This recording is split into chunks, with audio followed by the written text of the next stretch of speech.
Okay, here we go. All right. Holy smokes, Dewberry. Get me fired up early. What's up, everybody? It's Magic Game Day, as you may have heard. Chrissy Birdsall and Jake Chapman here with you up on the radio deck talking about karaoke, amongst other things. We're back at it. You can't keep us away. Magic fall the other night in a heartbreaker. We'll talk about it a little bit. I don't want to talk about it too much.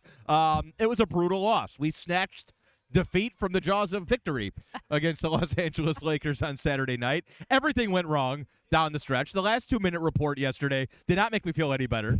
And it may have made you guys feel a little bit better at home. And look, officiating, sometimes it can be tricky and rocky over the course of an 82-game season, but we don't make excuses. And the bottom line is put yourself into a position, and there were plenty of self-inflicted mistakes down the stretch as well that you can point to figure out why the Lakers walked out of there with a 1-point win. And now you've lost 4 in a row, and you woke up this morning to yet another gut punch as far as the injury report goes. We'll get to that in a moment, but suffice to say, won't have Jalen Suggs here tonight. He is ill. Still don't have AB. Still don't have Franz Wagner, Jonathan Isaac, et cetera, et cetera. But you do have the Indiana Pacers in. They have lost 16 in a row. They don't have a ton of interest in winning games. We do a thing on the broadcast, Chrissy, that Brandon Kravitz, our pregame host, typically for a game like this, will label it a must-win game. Yep. This goes beyond must. This is can't lose type of game. I think if 2.5, 3 hours from now we're talking about an L, then it'll be a bit of an existential crisis. But the bottom line is you got to go out there and you got to take care of business. The Indiana Pacers play hard. They play free and loose. And if you're not careful, then you will allow them to snap their 16-game losing streak.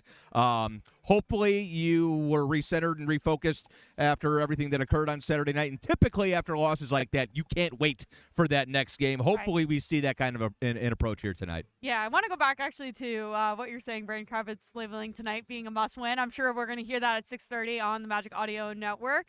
But he did label the must-win on Saturday, which was a bit of a surprise to me. All right, well, I was going to let him off the hook. You had to bring it up here. I had to bring it up. I had to air it You're out. right, Because he did. He's gonna do it tonight too. We know that, and it's a good opportunity for the Magic to get back on track. You have a tough loss on Saturday, get a full day of rest on Sunday. You come back on Monday. A lot of the good things vibing for them. You're playing this Indiana Pacers team. You mentioned it. They lost 16 games straight. I have no clue who's going to be playing for the Indiana Pacers tonight. I was looking at the injury report before the game, and I think you can name more players that are on the injury. Well, they're all questionable. Yeah. There's a bunch of questionable characters on this injury report. See what I did there? Wow. Johnny Furphy and Tyrese, we'll do it right now. Johnny Furphy and Tyrese Halliburton, we know, are out along with Ivica Zubac. They shut him down after 4 or 5 games with a fractured rib. But Ethan Thompson, Jalen Slauson, Pascal Siakam, Taylor Peter, Aaron Nesmith, Andrew Nimhart, all listed as questionable tonight, which I think speaks to the fact that in March, everybody is somewhat questionable. Everybody's got some sort of a nagging injury right now. You and I barely make it to these streams each day. But it's an Indiana team that it was sort of a gap year, throwaway season after Halliburton's injury last year. And so they're just getting looks at guys. So, yeah, they're messing with the injury report. I'm sure Rick Carlisle and Jamal Mosley, who go way back, are messing with each other a little bit with that as well. And, yeah, they're just you can prepare for just about everybody. We'll see who plays tonight. It'll be a game-time decision, I'm sure, for half the roster. Right, and I think for any Magic fans that are feeling, doubtful or anything at this point in the season, yes, the pendulum's been swinging a little bit back and forth. Javon Carter said it. That's just how the NBA is. You win 7 straight, you lose 4. You just got to get back on that saddle and get back into it. But yeah, you look at this Indiana Pacers team. It always could be worse, Jake. You could be in the position that they are in, where there is not a lot going for them right now, at least for this year. They have completely turned their attention to next season, I feel like, at this point. That's a fair point. Now, I will say they were in the NBA Finals last year, so that's much like we are the pendulum swinging much within the season for us. They have gotten – they literally have the worst record in the league this year. They went from the Finals to the worst record in the league, but that tends to happen when in Game 7 of the NBA Finals, your best player has a very, very severe injury. Let's just lay it out here, because as we woke up this morning and as we approach this game here tonight, the Magic are the 8th seed in the Eastern Conference. It's getting a little late to keep saying this, but I think it still holds true that your goals are still very much in front of you. Now, the top 4 seed in the Eastern Conference, that ship has likely sailed. You are a full, 5.5 games behind Cleveland for the 4 seed in the East. Is that right? Did I do that math right? Yeah. 5.5 games behind the Cavs. Yeah, we play Cleveland tomorrow, but you're going to have to get red hot, and the Cavs would have to hit the skids very much so, and then everybody else would have to remain sort of stagnant in order for you to get up to that point. With that said, the 5 seed very much still in play. You are 1 game behind Toronto for that 5 seed, and we'll be in Toronto on Sunday night. And then everybody else, Toronto, Atlanta, Philadelphia, Orlando, Miami, and Charlotte, separated by 2.5 games from the 5th seed on down to 10. So these last 11 are absolutely massive for this team. But we did the status report for the Indiana Pacers. For us, there's only 4 guys on there, but they are 4 very, very important guys. AB's still out, Jonathan Isaac, Franz Wagner, and then, as we mentioned, Jalen Suggs out tonight with an illness. So what does that mean? Well, it means probably you're going to get heavy point guard minutes from Javon Carter, maybe in the starting lineup. Not sure exactly how that shakes out. Jamal Cain as well is going to get more of an opportunity. We just sort of glossed over Jamal on Saturday, but 4 years in the making. He earns his first standard NBA contract. It wasn't converted from a two-way. He was just signed to a standard NBA contract, but he was on a two-way earlier in the season. He scored in double digits in his last 2 games. He had 10 against the Lakers, 15 the night prior against Charlotte, and in 3 of his last 5, he scored in double digits going back to that Heat game last week where he was awesome. He has definitely risen to the occasion. He's getting more of an opportunity. The bottom line is, Chrissy, like this time of year, and even, look, we've been saying it for weeks now, like Franz is going to come back, and hopefully eventually AB is going to come back. You're at the point of the season right now where, like, whoever you have, that you might as well just make plans to have them. Right. I remember a game last year in December where the Magic had severe injury issues as well. Coach Mosley addressed the team, and he said, we all we got, and we're enough. And so that needs to be the mentality tonight. Whoever's in the starting lineup, that's good enough to win this game and tomorrow against Cleveland, and that's good enough to advance you, I think, as far as you want to go. Paolo Banchero and Desmond Bane in the middle, and Tristan, the way he's playing, if you can get Wendell back on track, you can still accomplish a lot of goals. Obviously, it's going to be a lot more difficult without Franz and AB, and maybe those guys will still come back, but there can't be any more waiting around like the cavalry is coming. You're just going to have to take action with the group that you have, and it feels like every morning when you wake up that gets a little bit more and more dwindled down. But you can't wait for the brighter horizon. You're just gonna have to go out there and make do with what you have, and that starts tonight. Yeah, and I'm looking back at Jamal Cain's stats, and you look at the last 5 games. I mean, his minutes have basically doubled. He was averaging single-digit minutes, and then after that Miami game where he played 19 minutes, he's had 14-10, 18-23. You mentioned 3 of those games being over double-digit scoring. Going back to the end of the year when they played the Indiana Pacers in Indiana, he had 12 minutes, also had 11 points in that game too. So maybe a good matchup for Jamal Cain in this one. And then Javon Carter on the other side, another player you said probably will see a lot of his minutes. He's been pretty consistent since coming to the squad, and it was somebody that came in, was a little bit of a breath of fresh air. As I see, I think he's warming up down there right now. He keeps it real. No matter what his post-game He keeps it real. That he does. Yeah. You hear some of the other players talk about it. That I can't say that. You can't make that determination. No, that's up to the other players. All right. Yep. Good call. Of that. But you haven't. There's nowhere in Christie's quote book you've seen him being referred to as Unk. One of the players, was it Jet Howard maybe that said that? It was like, he's 30. Jet said he's 30. He's really old. Yep. Which I feel like he almost went off the air when he said that. But yeah, I think that was in the post-game interview. But you hear him, they say so many times that, like, this communication is very clear on the court. So if he steps up into this role, getting those point guard minutes, I'm actually really curious to see what he's going to take on in that role. We know he's a good defender. We know he can get out and score. We know he can, make the movements and pass the ball when he needs to. So this is going to be a good opportunity for both of those guys. Javon Carter possibly sliding into the starting role and Cain coming off the bench. Yeah, and let's talk about Goga a little bit. A lot of Goga headlines the other night, not necessarily for the things that I think Goga wanted to be, although just by the way, like I'm Team Goga until I die. I will ride for Goga Batadze until the wheels fall off. That's my guy. And anybody who knows, like, just the image of Luka complaining to the officials about what Goga said to him is just hilarious. Like, grow up, get out of here. Both texts were rescinded, so it's a whole bunch of, no blood, no foul, sticks and stones, blah, blah, blah, blah, blah. But Right. Luka gets into that nonsense with everybody, and Goga's like the sweetest dude in the world. With that said, he's also the Georgian beast, and I would not want to get on the wrong side of Goga Batadze, and I will just leave it there. On the basketball floor, he slid into that backup center spot the other night against the Lakers and played very well. Scored 9 points in 18 minutes, 7 rebounds, 5 assists, and he gives you some rim protection that you've really been missing within that second unit with Jonathan Isaac's injury. I think Goga's our second best shot blocker behind J.I., and so there's that element that I think honestly the whole team's been missing since Goga's been out of the rotation. Some of that playmaking, though, he's a very underrated playmaker for his teammates and creator in those handoff sets. He's very comfortable taking 1 or 2 dribbles, hitting guys who are moving without the basketball on back cuts, and just sort of playing along the perimeter, flipping the ball around and getting guys open looks. If Goga can play tonight and the remainder of the season, and we'll see what happens with Mo in the second unit. I know that's something that people want to talk about. Mo was really struggling defensively. The second unit was struggling defensively, and you need to kind of square away that side of the ball first. You've got some offense first, guys, as far as the bench bunch goes, but I would be shocked if Mo doesn't have another opportunity sooner than later, because at this rate, he might be playing point guard tonight.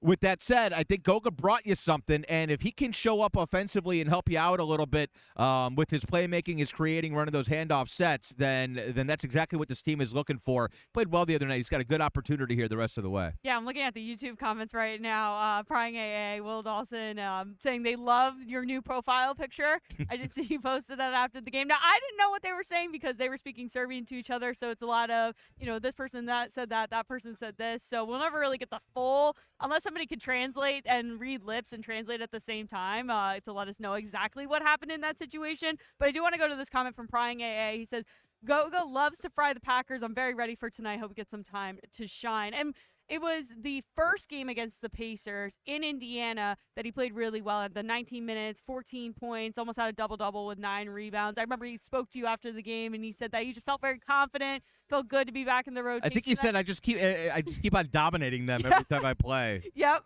I think that's actually what exactly what he said. I don't know what his full stats are when he goes against Indiana specifically, but there is that chip on your shoulder when you're playing your old team, and I know we've talked about that with some other players throughout the course of the season, but for Goga, yeah, every time he seems to play this team, he does pretty well. Yeah, and if we could convince Goga that every team is the Indiana Pacers, might work out well for everybody, but I think he's going to have an opportunity here, and hopefully I don't think Goga's comfortable with that form of the spotlight. If you're Luka, I don't think you care. I think it's, one night you're the villain, next night everybody loves you, whatever. I think Luka's sort of used to all of that. Goga Batadze doesn't want to be known as the guy who said something foul, or I don't think he wants to be sort of known for anything aside from his play on the floor. So I would expect Goga to have a spirited effort tonight, and you always do against the Pacers, but I'm sure he came away,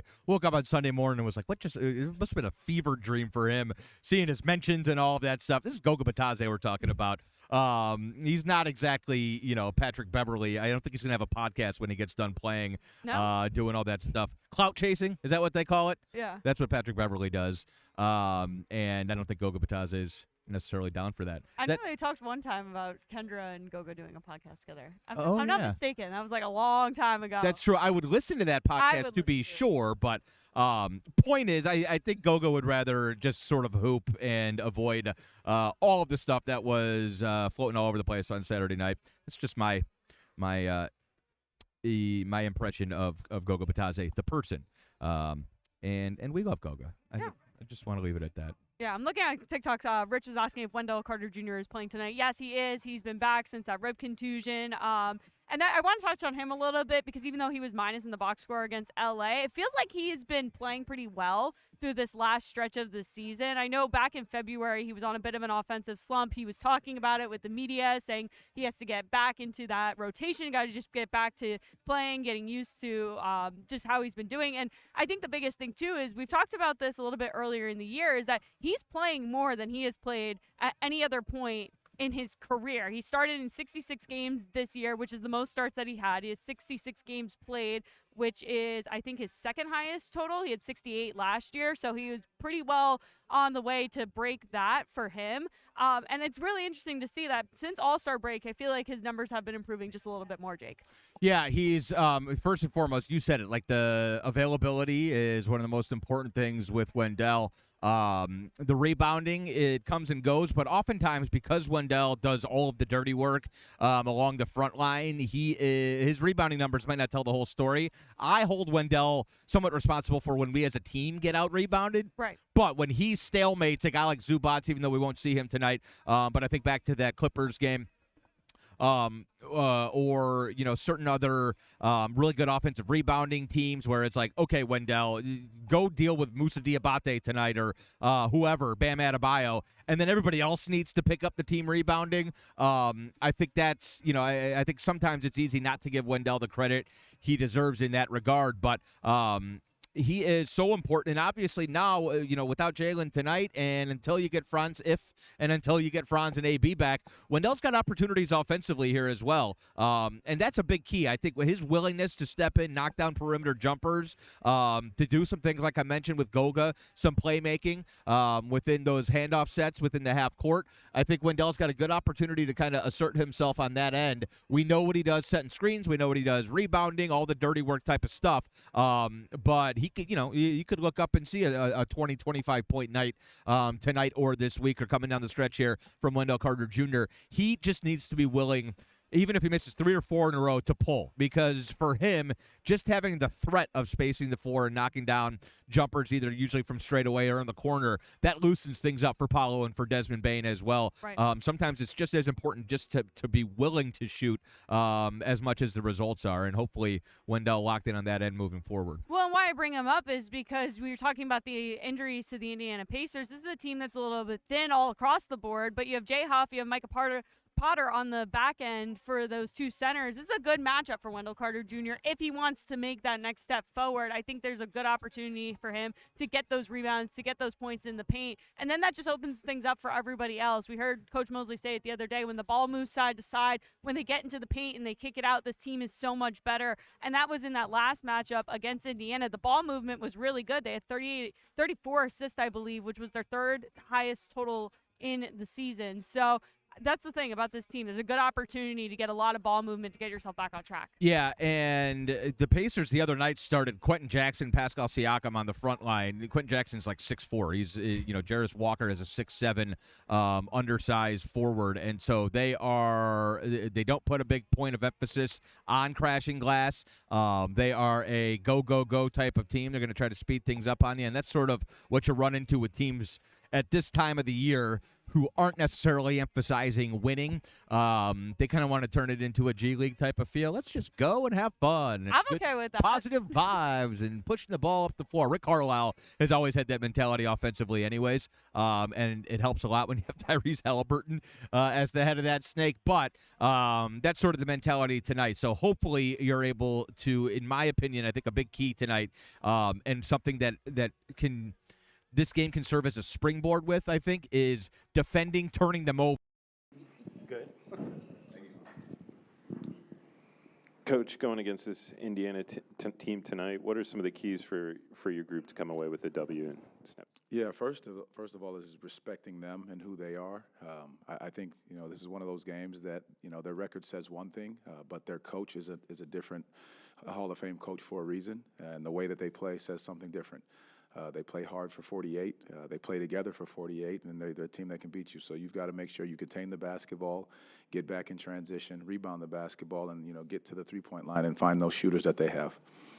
Going back to the other night briefly, just that one timeout with 5 seconds left, it sounded like there was some sort of communication before the second free throw was taken by the Lakers. How often is that communicated to a player? Like, ask for a timeout before something happens, then is that usual for? So you want the rundown of the last 5 seconds? I'll give you that. But just 'cause that one. I've watched it about 15 times. Yeah. And so at the end of the day, usually in those situations, you don't think they're going to go for the shot because they have enough time to foul you and play the free throw game.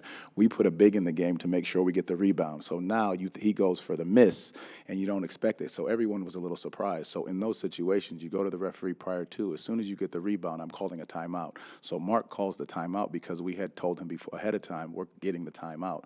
No confusion. Mark called the timeout. Now, mind you, Wendell gets the rebound versus Goga getting the rebound, and now they're confused because they didn't think that he was going to try to get the miss to go for the bounce out for the 3-point win. So now there's about 3 or 4 seconds that you can take off the clock.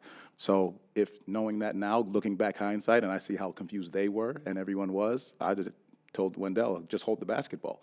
But at the end of the day, in that situation, you want to make sure you secure the rebound, get the ball advanced so you're not in the back court. So they have to get a chance to either get a steal and a layup. You want to make sure you take care of that first. And then just tonight, we saw Jalen was ruled out because of an illness. Yeah. How do you plan to deal with that? Well, I won't go into the whole story about the 5 seconds, but we'll figure that out. I'll let you know pregame. Does the message change to the locker room after the last 2-minute report and the Lakers ending and watching the film and just the last few nights of being in these competitive games against tough outs that you win 7, you lose 4, but it's tough competition and you're in all of them. So does the message change or, how does the message change through that process? One game at a time, take care of home, and make sure we keep focusing on us. What we're fighting for and how we're trying to play a style of basketball that we need to continue to get better and better. Dropping 4 straight, yes, that's one thing, but again, you can only take care of it one game at a time, and that's what we're focused on tonight. The message is take care of home, one game at a time. We'll worry about tomorrow, but again, how are we playing the style of basketball that we need to coming down this stretch? Coach, I know it's been a while since you've had Markelle in the locker room. He signed a 10-day with the Raptors today. Just could you give your thoughts on him and how his journey through the league has gotten to this point and the work ethic he has? I love Markelle. I always have and always will. I think he's a young man that has been and seen so much and done so much in this league, and for him to continue on his journey to make sure that he gets himself back in this league is a great thing, a beautiful thing, because of how hard he works, his determination, his faith, the way he would bring people together and tighten the locker room always, and just his joy for the game and his appreciation for the game. You don't find that often, and I think him having that and being around that every single day was a joy to be able to coach. During this 4-game stretch, the team has taken, I think, 42 3-point attempts per game. I know there's not a specific number that you're trying to get. You're just trying to get the best shot. But how do you balance making sure this team is attacking the paint and not maybe settling for threes or letting the defense kind of give you maybe threes that aren't good looks for you guys? Yeah, I think it's a combination of both. Teams that we've played in these past couple games are teams that are trying to take away the paint, and they're doing a heck of a job taking away the paint. So the moment we get downhill, they're packing it. So they do force you into some of those. Now, can we be better at how we get some of them? Absolutely. Can we attack the paint a little bit more in transition? Yes, to get the feet set, spray out threes, not the ones off the dribble always. But I think our guys are doing a good job trying to get downhill, to attack the basket, to find the openings, and then we've got to make sure that we're relocating so these guys can find the shooters, so there's outlets if we're not getting the foul call, getting downhill, and making sure that we find these guys. Coach, earlier today we saw Alex go to the Magic Hall of Fame. Just how happy were you for Alex, and what's your relationship been like with him since coming here? I mean, from the moment that we've come here, Alex has been nothing but a pure leader, mentor, friend that has given so much back to this organization, this community, and all those around him. He's helped me out more than I can even explain. His ability to be present when he's in your company, and just to make sure that he's doing the right thing by everyone. He's about doing the right thing, and the way he's helped this Magic organization grow has just been tremendous, and where he started from has just been incredible. So there's not a more deserving Hall of Fame leader, character, person that I can think of that has earned, and deserves what he's gotten. Thank you. Thank you all.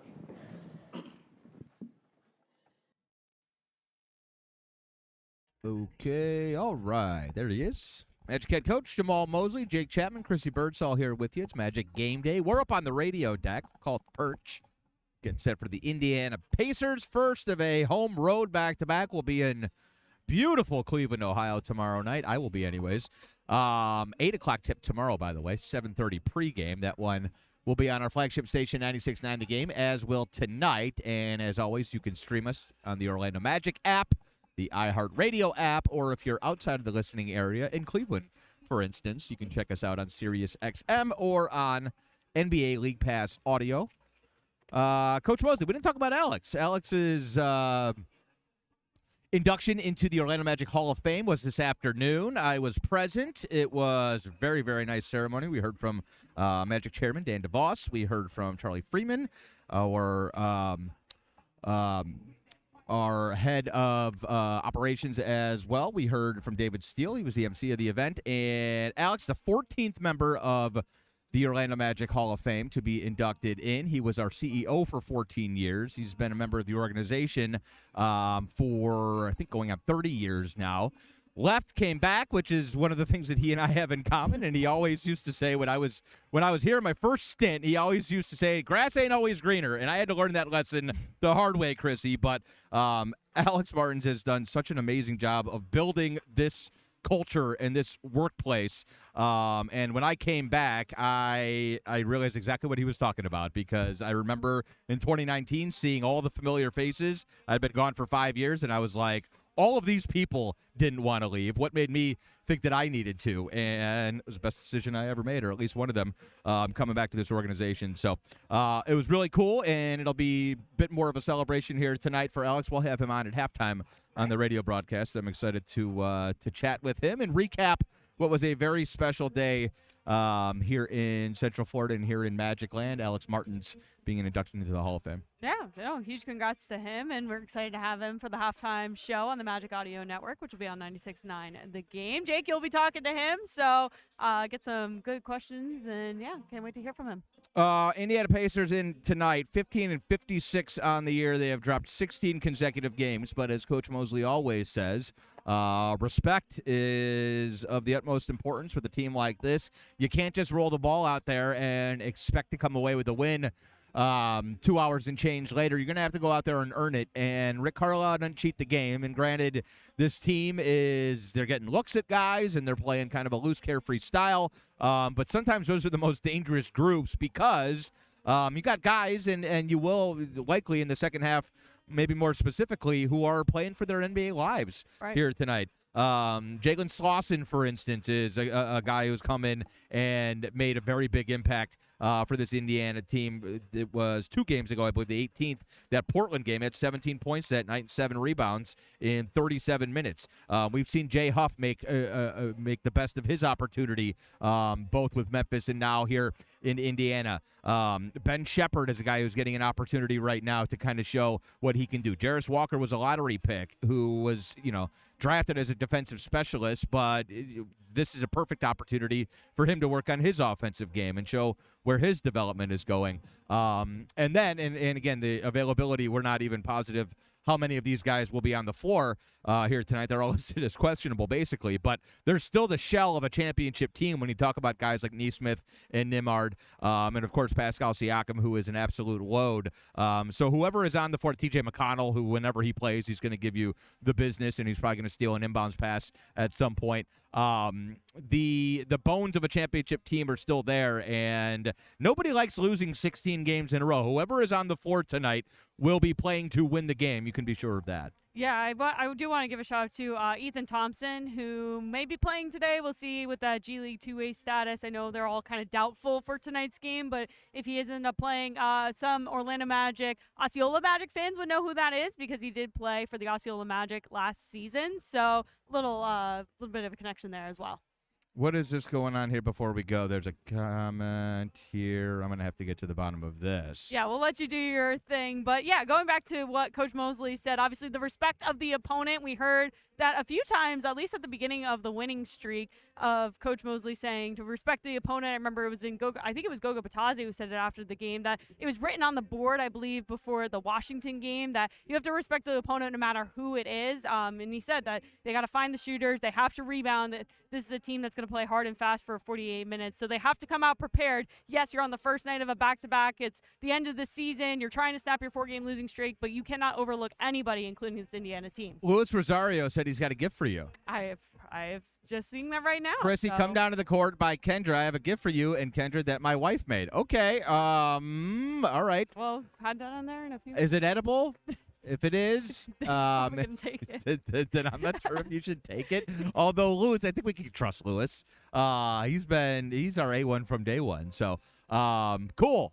Thanks, Lewis. Yeah, thank you. Didn't bring me anything. That's cool. Not jealous at all. Not jealous at all. We appreciate all you guys. Yeah, and if it is edible, I just save a little bit for the big fella. No promises. All right, we appreciate you guys. Hang in there. It feels like every morning we wake up, there's another gut punch. But this team has shown, if nothing else, all year long, a resolve and a fight. And whoever is on the floor when the ball goes up tonight, they're going to fight their asses off. And I can guarantee you that much at the very least. She's Chrissy. I'm Jake. Magic Pacers coming up. 6:30 pregame on 96.9 The Game. You can stream us on iHeartRadio app, Orlando Magic app outside of the listening area, NBA League Pass Audio, Sirius XM as well. Till then, go Magic.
Colombia, Afro Caribbean honeydew.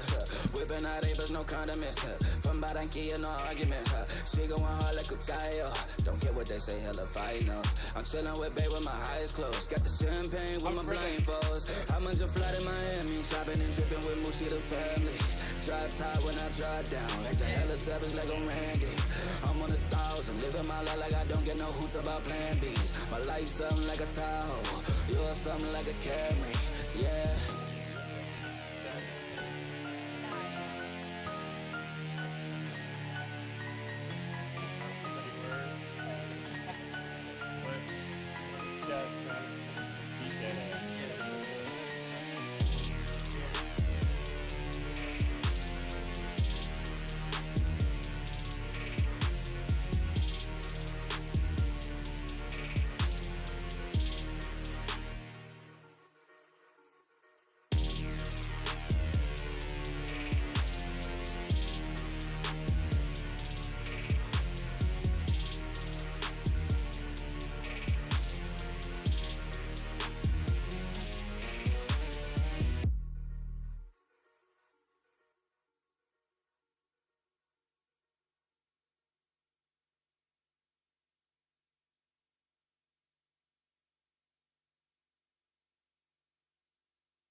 Give the people what they want, cause I got it. I ain't lying. Locked in, I do it just for profit. I ain't lying. Love it how I break it down just like that. I ain't lying. Love it how I run the town just like that. I ain't lying. Love it how I break it down just like that. I ain't lying. Love it how I run the town just like that.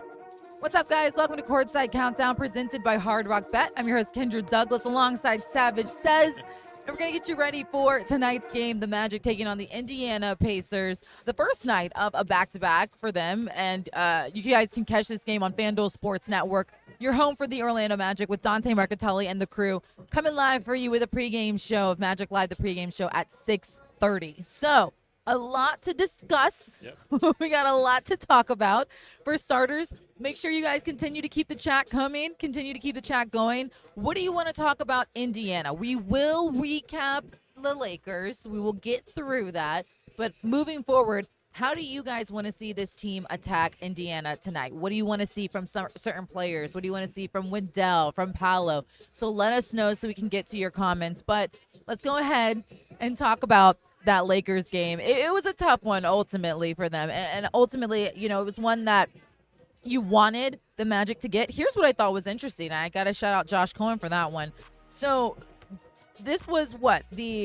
I was looking. The 3 out of the last 4 meetings between the Magic and the Lakers have been decided by a go-ahead shot in the final seconds, Dan? Yes, you look at it between Franz, Wendell, the game where Luke Kennard hits at the end of this one. All very close games. So the Orlando Magic in this one, I felt, played the better game. Yeah. I thought they should have had it. And then a plethora of things, just chaotic over the last couple seconds, occur. that put the Lakers ahead and ultimately come away with this one. But I think a lot of learning lessons for the Magic and showed, hey, against some of the league's best, we're right there with them amidst them playing their hottest basketball. So I think there's reasons for Magic fans to be encouraged. And ultimately, though, the Magic need to come up with wins down the stretch because these last 12, all of them are going to be critical. Yeah, 1,000%. Luka Doncic, had an incredible night. 32 points, 9 straight 30-plus performance for him. The Magic, they shot 43% from the field, 29% from three-point range. And, this was just kind of a tough moment for this team. You see it right there. Your final score, 105-104. But still, I look at the assists right there. These are things that we've talked about. I even look at the rebounds. Those are things that the Magic needed to be consistent on. You're sharing the ball. You're getting everyone involved. And then you're also cleaning the glass. Those are the things you want to see from this team. Yeah, and I thought overall did a pretty good job defensively against a really tough offensive team. And, the Magic had their opportunities, weren't able to close that one out. But that's an area they've been good at most of the season. When you look at their clutch numbers, they've come away with a lot of those close games. Ultimately, weren't able to do it against the Lakers. But now it's time to move on to an Indiana team, one that you got to get a victory over. You sure do. This Magic team's lost 4 straight, so they want to get a win here tonight, especially since they're going to be starting a back-to-back starting here tonight. Some of the comments we're getting, and I want to ask you this.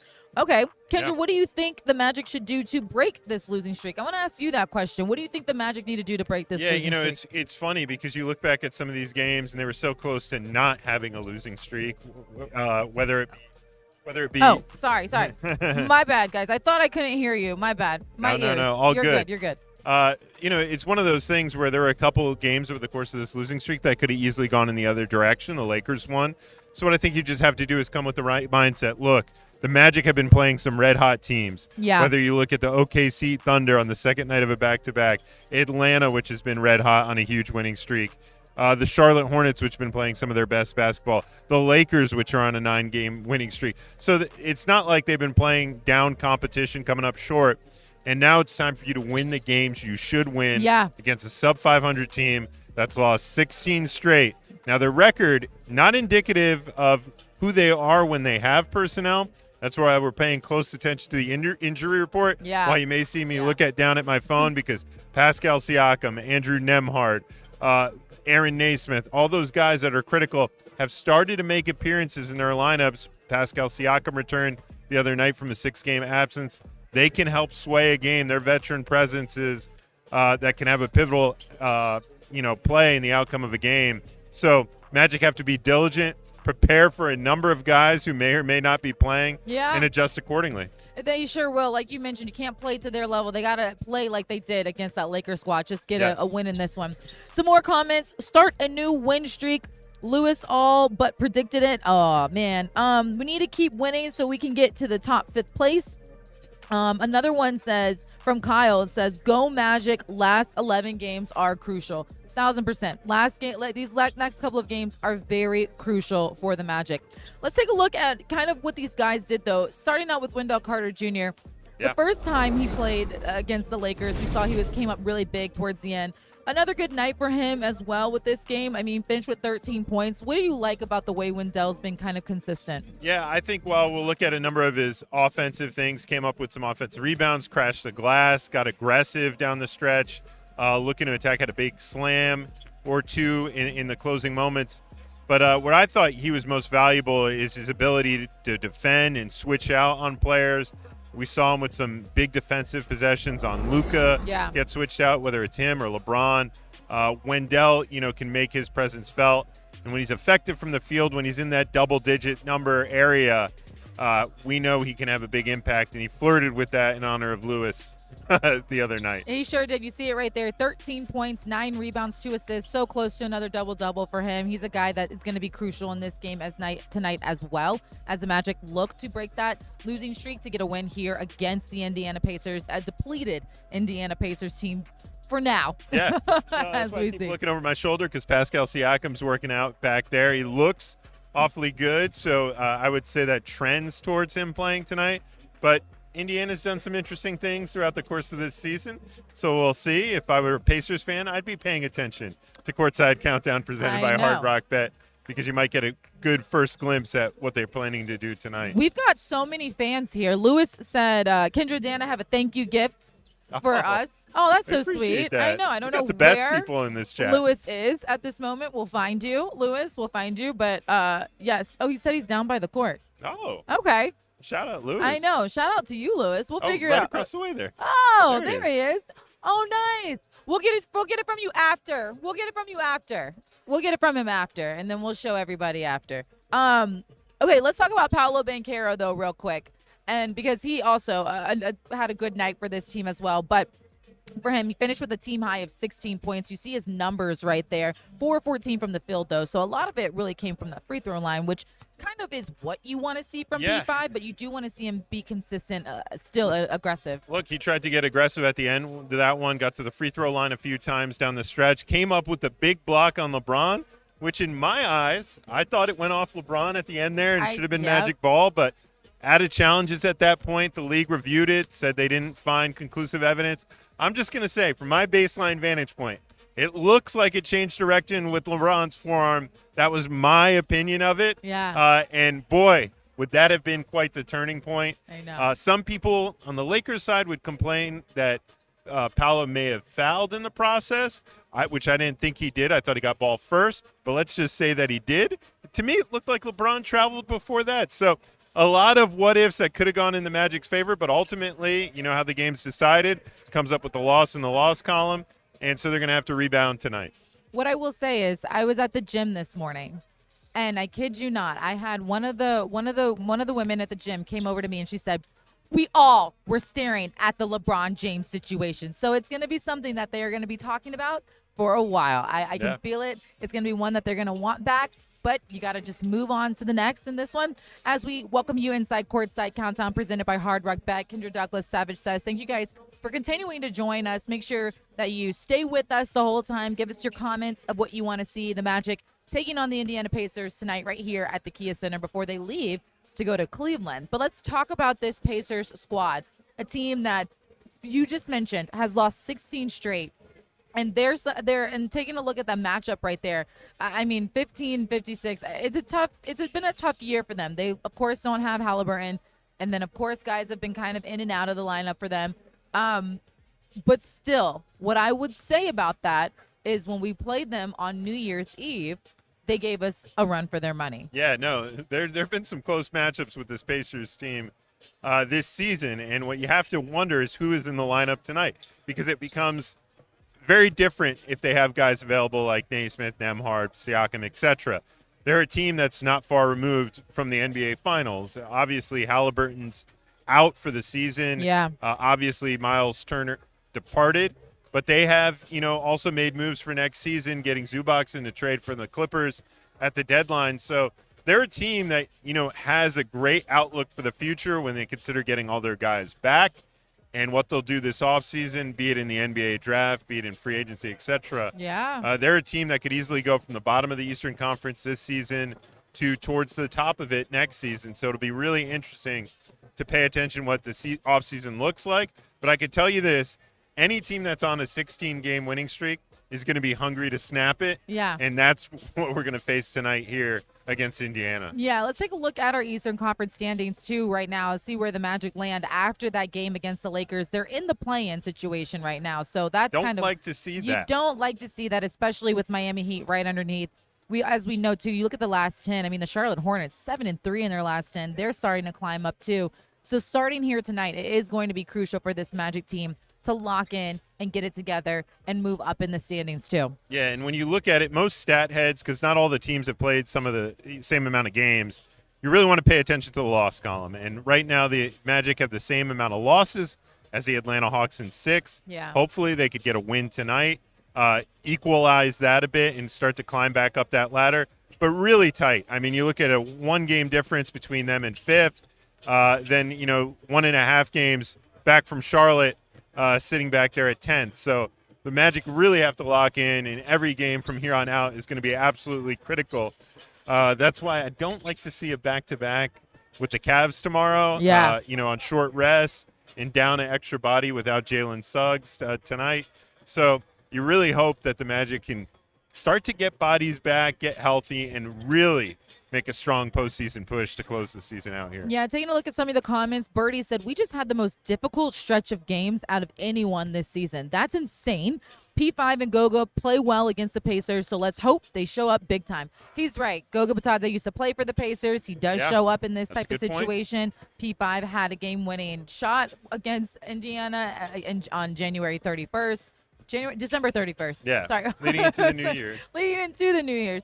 So that's also big, too, as well. So I agree with you on that one, Birdie. They do show up for this game, and that's what we're hoping for tonight, too. Yeah, no, Magic head coach Jamal Mosley adamant that this team, number one, respect the other team's record. Number two, be focused on the type of pace that the Pacers are going to play with. And if they do those type of things, they'll put themselves in a good position right off the bat. And then it's up to the Magic star players, whether it be Paolo Banchero, Desmond Bane, Wendell Carter Jr., to really carry this team with guys like Jalen Suggs, Franz Wagner, Anthony Black, etc. out tonight. I do. Before we do get to your storylines, I do want to ask you, though, if you do get guys like Pascal Siakam, if you do get Nembhard in this game tonight, what do you see, again, with Nembhard specifically and Pascal that really, like, set this team up to really – they need to play a little bit tougher tonight? No, what happens is, one, if you have Pascal back in the lineup, it creates another top-end defender that's going to go up against Paolo Banchero. And you see his point totals. He is another scorer. He'll be the playmaker, and they'll put the ball in his hands. So that's what you got to look out. It's funny how when you have young teams like this or teams that are in struggle, you put one veteran presence in there, it could really stabilize the ship. Yeah. And we're looking at Pascal right behind us right now. Go through his warm-up routine.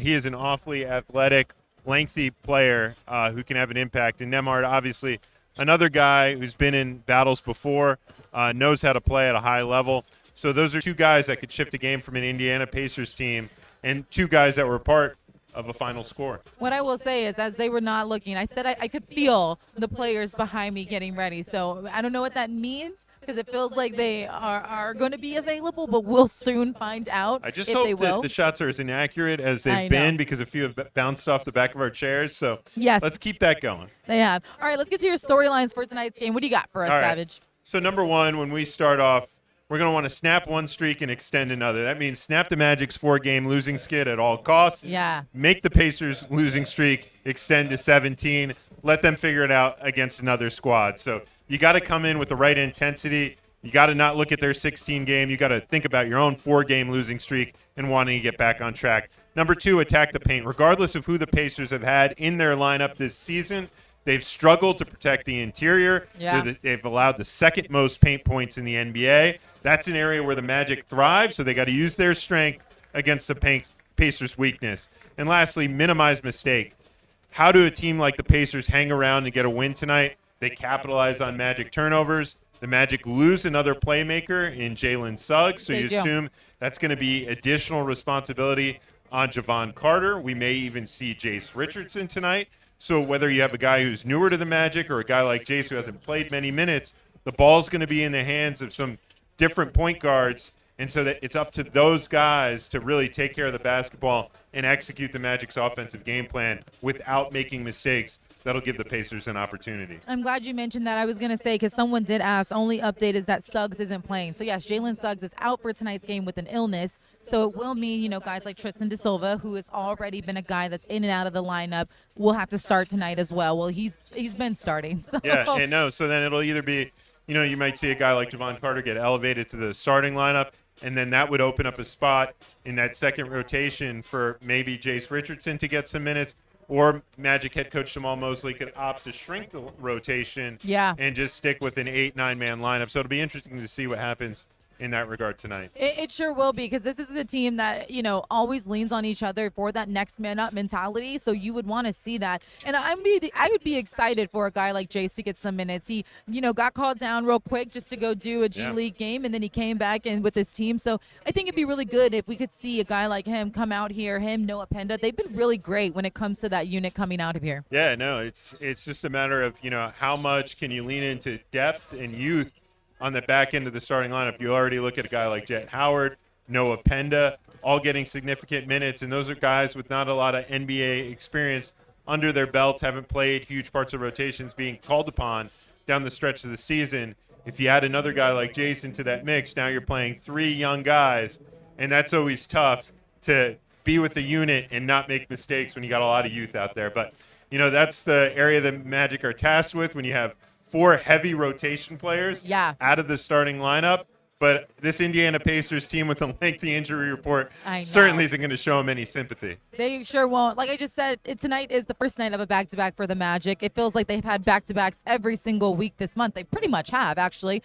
Taking a look at this upcoming schedule, the Magic taking on Cleveland tomorrow. Then we'll be right back here to take on the Sacramento Kings. And then we leave for Toronto. Last time that this Magic team will play Toronto, a team also in the standings that's done very well climbing.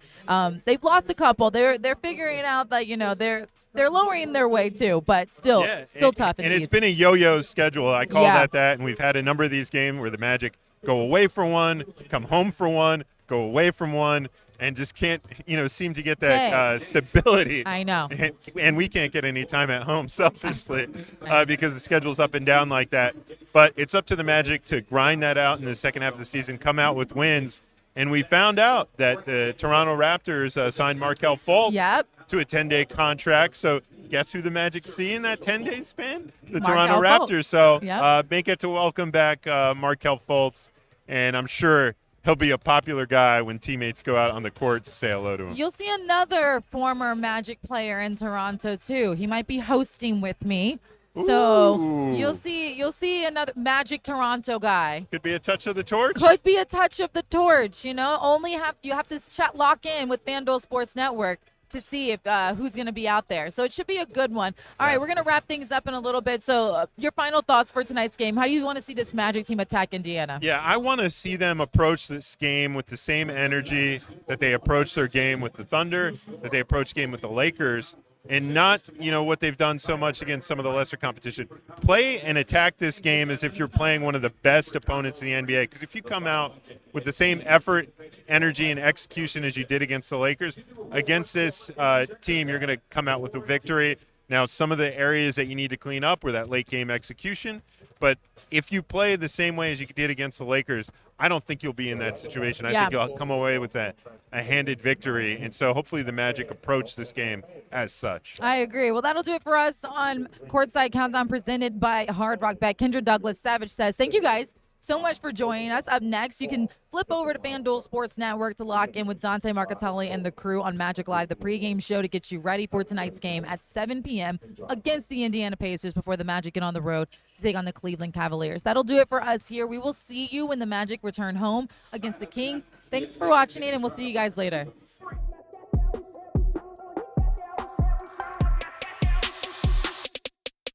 Give the people what they want.